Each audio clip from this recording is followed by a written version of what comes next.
3편 면역력이 암 치료 성패를 좌우한다. 암은 정상세포가 어떠한 이유로 돌연변이 되어 신체의 통제를 받지 않고 혼자 멋대로 자라나는 것입니다.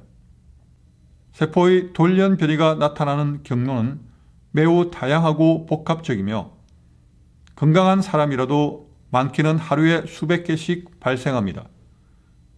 그렇다고 모든 사람이 암에 걸리는 것은 아닙니다. 바로 돌연변이 세포를 즉각 제거하는 방어 시스템이 있기 때문입니다. 면역이 바로 그것입니다. 면역력은 외부의 공격에 대항하는 내부의 저항력입니다. 단순히 피하는 것이 아니라 맞서 싸우고 막아내는 것입니다. 더 나아가 나 아닌 것, 즉 남을 제거하여 나를 보호하는 힘입니다. 따라서 면역력을 담당하는 면역세포들이 돌연변이된 세포도 남으로 인지하여 제거해 줍니다. 면역세포 활성화, 즉 면역력이 중요한 이유입니다. 암 치료 과정에서 면역력은 크게 두 가지 작용을 합니다.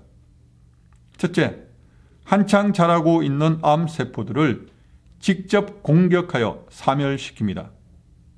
둘째, 신체 방어력을 강화시킵니다.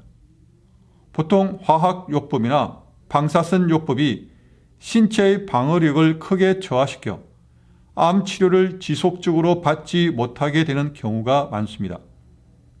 이때 면역력을 강화하면 신체 방어력을 정강시켜 암 치료를 꾸준히 받을 수 있습니다. 통합 칵테일 치료법은 면역력을 강화하는 치료법입니다. 그래서 면역요법이라고도 부릅니다. 대표적인 암 치료법인 화학요법은 강력한 효과가 있기는 하지만 정상세포에도 치명적인 영향을 미친다는 단점이 있습니다. 항암제 부작용입니다. 이에 반해 면역요법은 암세포만 공격하고 정상세포에는 어떤 영향도 미치지 않습니다.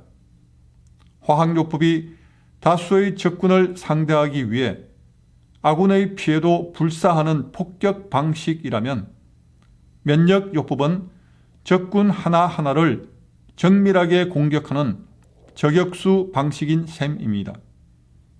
암세포가 활발하게 성장하고 있을 때는 화학요법이 유용합니다.